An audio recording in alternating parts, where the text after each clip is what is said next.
The elevator doors opened on the 14th floor, and the whole building seemed to hold its breath. A young woman walked out, alone, chin up, shoulders straight, into a corridor full of people in expensive suits who did not even glance at her.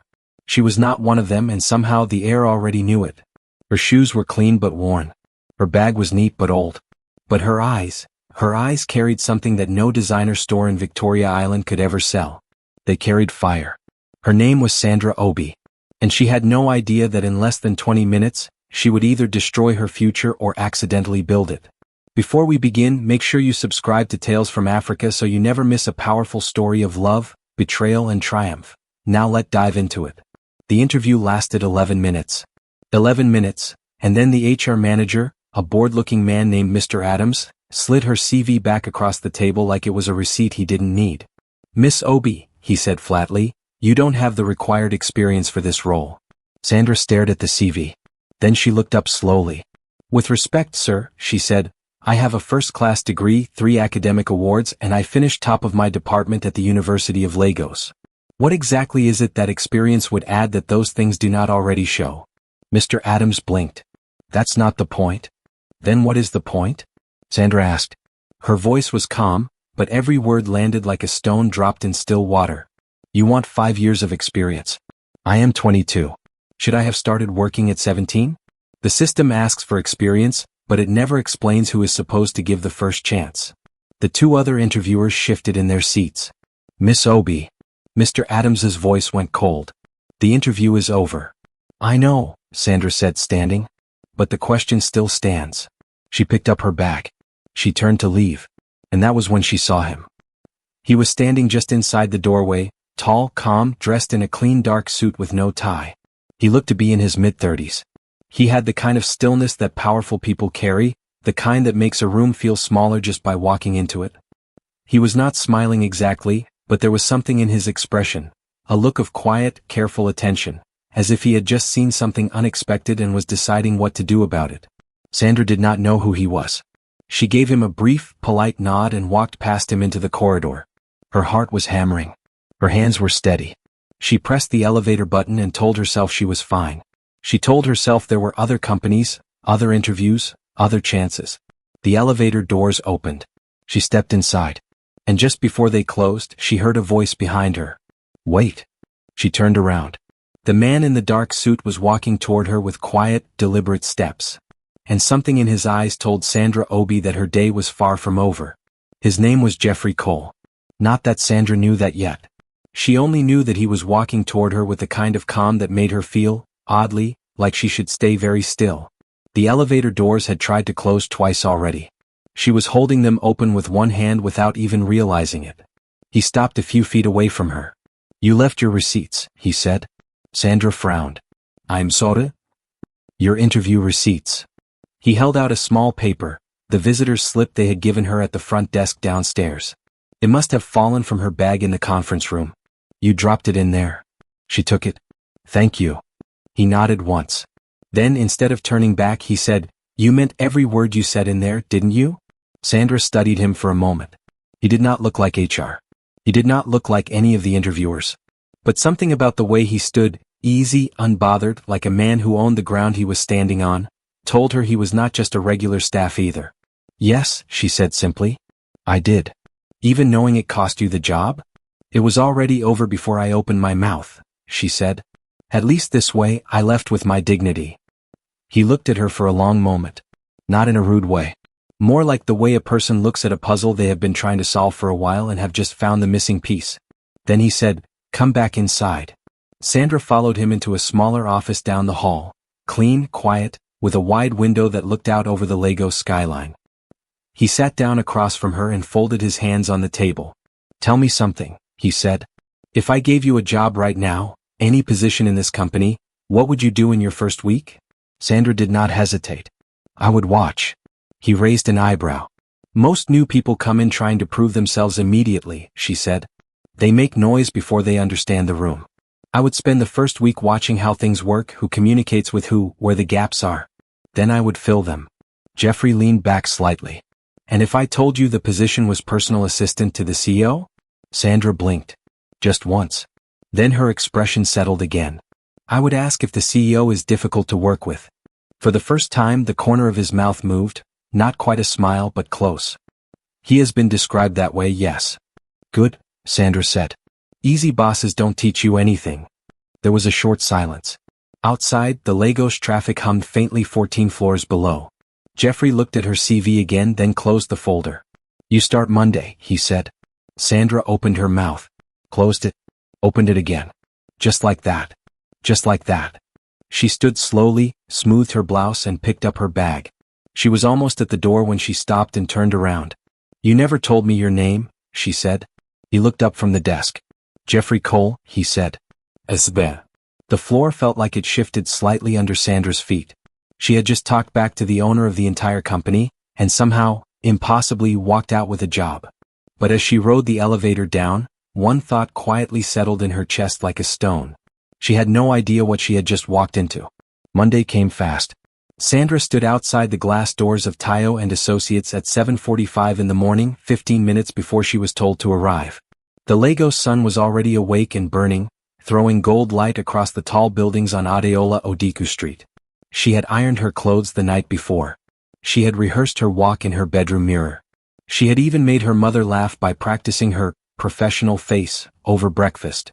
But standing here now, looking up at the building, Sandra felt something she rarely allowed herself to feel. Nervousness. She pushed through the doors anyway. The office on the 14th floor was nothing like it had felt during the interview. That day it had been cold and unwelcoming. Today it was alive. Phones ringing, keyboards clicking, people moving between desks with files and laptops and half-eaten meat pies. It smelled like printer ink and ambition. A young woman named Grace met her at the reception desk and walked her through the floor with the speed of someone who had somewhere more important to be. Mr. Cole arrives at 8:30 sharp, Grace said without looking at her. He takes his coffee black, no sugar, very hot. He does not like small talk before 10. He reads his emails first, then briefs. Do not interrupt him when he is reading. Do not rearrange anything on his desk. Do not. Breathe, Sandra offered. Grace finally looked at her. Then slowly she smiled. You'll need a sense of humor in this job. The last assistant lasted 6 weeks. Sandra nodded calmly. I'll last longer. Jeffrey arrived at 8:29. He walked through the office like a man who had never once been late for anything in his life. He greeted no one, looked at no one, and moved in a straight line toward his office door like everything else in the room was simply background. Then he stopped. He looked at Sandra, who was already seated at the assistant's desk outside his office, her notepad open, pen ready, posture straight. He said nothing for a moment. You're early, he finally said. You're almost late, she replied. The entire floor went silent. 3 people actually stopped typing. Jeffrey looked at her for exactly 3 seconds. Then he walked into his office without another word. Sandra exhaled slowly. She heard a small giggle from across the room, Grace covering her mouth with one hand. The first week was hard in the best possible way. Sandra learned fast. She organized Jeffrey's schedule with a precision that surprised even Grace. She filtered his calls, prepared his meeting summaries, and once, when a supplier from Abuja sent a contract with 3 errors that everyone else had missed, Sandra caught them all before Jeffrey signed. He said nothing when she pointed it out. He simply drew a line through the errors and handed it back to her. But the next morning there was a better chair at her desk. The old uncomfortable one had been quietly replaced overnight. Sandra looked at the new chair for a long moment. Then she smiled just to herself and sat down. Jeffrey Cole said nothing easily. He gave nothing freely. But Sandra was beginning to understand that with this man, actions were louder than any word he would ever speak. And somewhere, without either of them planning it, something was beginning to shift. Neither of them had noticed it yet. But it was already there. It started with a deal that almost fell apart.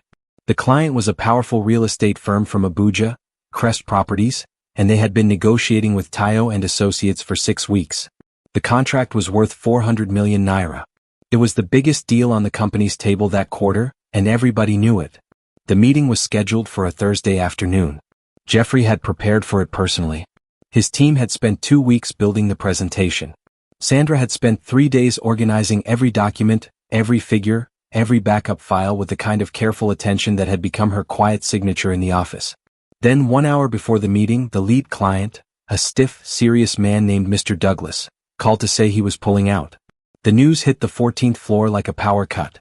Jeffrey came out of his office for the first time that morning, phone in hand, expression unreadable. His senior manager, a nervous man named Paul, was already sweating through his shirt collar. 2 other team members stood by the window looking like they wanted to jump through it. Sandra was the only one sitting down. She was reading through the original proposal document, quietly, carefully, turning pages with a focused expression that looked almost out of place given the panic around her. Jeffrey looked at her. "What are you doing?" "Reading," she said. "The deal is dead, Sandra." "I know," she said without looking up. "I'm trying to find out why." She found it 20 minutes later. Buried in the fine print of the revised proposal, a version Paul's team had updated 2 weeks ago, was a clause that had been quietly changed. The payment timeline had been shifted from quarterly to upfront. It was a small change. Easy to miss. But for a firm like Crest Properties, it was the kind of detail that felt like a lack of respect. Sandra walked into Jeffrey's office and placed the document on his desk. She circled the clause in red pen. "You read it?" His jaw tightened slightly. "Paul changed this without authorization," he said quietly. "I think Mr. Douglas felt blindsided," Sandra said. "He signed an agreement built on one understanding and received a document built on another. He's not angry about money. He's angry about trust." Jeffrey looked at her. "And how do you fix broken trust in 50 minutes? Sandra picked up the desk phone and held it out to him. "You call him yourself," she said. "Not Paul. Not your legal team. And you acknowledge it directly. No excuses, no legal language. Just honesty." Jeffrey made the call. Sandra sat outside his office and listened without meaning to. She heard his voice, measured, direct, and for the first time since she had met him, genuinely human. He did not deflect. He did not over-explain. He simply told Mr. Douglas the truth, acknowledged the error, and offered a revised agreement on the original terms. The meeting held that afternoon. Crest Properties signed. That evening, as the office slowly emptied, Jeffrey stood by Sandra's desk with 2 cups of coffee, black, very hot, no sugar, and placed one in front of her without a word. Sandra looked at the cup. Then she looked at him. He was already walking back to his office. But this time, she noticed something she had never seen before. He was smiling. Nobody in the office talked about the Crest Properties deal the way they talked about everything else. They talked about it quietly in small groups by the water dispenser and near the stairwell. They talked about how Sandra had found the error. How she had walked into Jeffrey Cole's office, the office that made senior managers stutter, and handed him a red-circled document like she had every right in the world to be there. Grace told Sandra about it one morning over lunch, laughing softly into her rice. "They're calling you the woman who saved 400 million naira, Grace said. Sandra shook her head. "I just read a document." "Nobody else did," Grace said simply. Something had changed after that Thursday. It was not loud or obvious. It did not announce itself. But Sandra felt it in the small things. The way Jeffrey's office door stayed open more often now, the way he sometimes asked her opinion on things that had nothing to do with scheduling or filing. Once, during a long conference call with partners from Port Harcourt, he had muted the line, turned to Sandra who was sitting nearby taking notes and quietly asked, "What do you think?" She had told him honestly.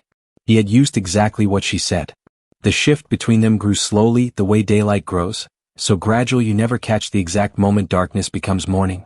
Jeffrey started arriving earlier. Sandra noticed because she always arrived early herself, and suddenly he was already there when she came in, coffee in hand, standing by the window with a stillness that looked less like coldness now and more like thought. They began talking. Really talking, not about schedules or contracts but about ideas. About business, about people, about why some companies grew and others quietly died. Jeffrey spoke carefully like every word cost something. Sandra spoke freely like words were the one thing she had always had enough of. They balanced each other without trying to. One evening the office was completely empty. Sandra was finishing a report that needed to go out before morning. Jeffrey had a flight to Abuja early the next day and was reviewing documents at his desk. The cleaner had come and gone. The last elevator had taken the last staff member down 30 minutes ago. Jeffrey walked out of his office and leaned against the doorframe looking at her. "You should go home," he said. "After this paragraph," she said, not looking up. He was quiet for a moment. Then he walked over and sat on the edge of the desk beside hers. Not his desk, her desk, and looked out the dark window at the Lagos lights below. "Why do you work this hard?" he asked. Sandra stopped typing. She considered the question seriously, the way she considered everything. "My mother sold Accra by the roadside for 15 years so I could go to university," she said quietly. "Every morning before sunrise. Rain or dry season. I'm not going to waste that. The office was very still. Jeffrey looked at her for a long moment, not the way a boss looks at a good employee, and not the way a man looks at a woman he is simply attracted to. He looked at her the way a person looks at someone they recognize deeply, someone whose story lives close to their own. My mother washed clothes for other people's homes, he said quietly. Until I was 16. Sandra looked at him. It was the first personal thing he had ever told her. And in that moment, something that had been quietly building between them for weeks finally had a name, though neither of them said it out loud. They did not need to. The silence said everything. 3 months passed like a long, beautiful exhale. The office had quietly accepted what everyone could see, but nobody said directly, that Sandra Obi was not just Jeffrey Cole's personal assistant anymore. She was something else. Something the organizational chart had no box for. She sat in meetings that assistants did not sit in. She was copied on emails that only senior staff received. And when Jeffrey traveled to Port Harcourt for a regional partners conference, he took her with him. Nobody complained. Not because they were not curious, but because her work spoke in a voice louder than any objection. It was a Saturday morning when everything shifted into the open. Jeffrey had asked Sandra to meet him at a quiet restaurant on Admiralty Way in Lekki. Not the office, not a conference room, but a real table with real food and no files between them. Sandra had stared at the message for a full minute before typing back a simple, calm confirmation. She told her mother where she was going. Her mother had looked at her with the particular expression that mothers wear when they already know something their children have not yet admitted to themselves. Wear the blue dress, her mother said. Sandra wore the blue dress. Jeffrey was already there when she arrived. He stood when he saw her, a small, quiet gesture that landed somewhere deep in Sandra's chest. They ordered food they barely touched and talked for 2 hours about everything and nothing. Lagos traffic. Childhood memories. The first time each of them had felt truly proud of themselves. Then Jeffrey set down his glass and looked at her directly. I need to tell you something, he said. And I need you to let me finish before you say anything. Sandra folded her hands on the table. Okay. I have worked with a lot of people, he said carefully. Smart people. Experienced people. People with better CVs than yours and better connections than either of us started with. But I have never met anyone who made me feel like the best version of myself was still possible. He paused. That is what you do, Sandra. Every single day. The restaurant was warm and softly lit. Outside, Lagos hummed its endless, restless song. I am not good at this, he continued. I don't say things easily. You know that. I know, she said softly. But I would rather say it badly than not say it at all. He looked at her steadily. I love you. Sandra was quiet for a moment. Then she said, You practiced that, didn't you? He blinked. Then something broke open in his face, a real laugh, full and genuine, the kind she had never heard from him before. It transformed him completely. Yes, he admitted. 3 times in the car. She smiled, wide and warm and completely herself. It was good. 8 out of 10. Only 8. The glass setting was slightly dramatic. He proposed 4 months later on a quiet evening at her mother's home in Surulere. Not a rooftop, not a fancy hotel, but the same small living room where Sandra had once eaten akara and dreamed of changing everything. He got down on one knee between the plastic chairs and the old television, and her mother cried before Sandra even answered. Sandra looked at the ring. Then at Jeffrey. Then at her mother's face, full of tears and 15 years of early mornings and roadside fires and a love that had never once stopped believing. Yes, she said. Simply and completely. They married on a warm December morning in Lagos. The church was full of light. Her mother sat in the front row in a gold dress, looking like a woman who had always known this day was coming. A year later they welcomed a baby girl into the world, bright-eyed, loud, and already somehow completely unafraid. They named her Joy. And she was exactly that. We've come to the end of today's story. I hope it touched your heart. Thanks for watching and staying with us till the end. Don't forget to like, share, and subscribe for more inspiring stories. See you in the next one. And tell us in the comments, where are you watching from?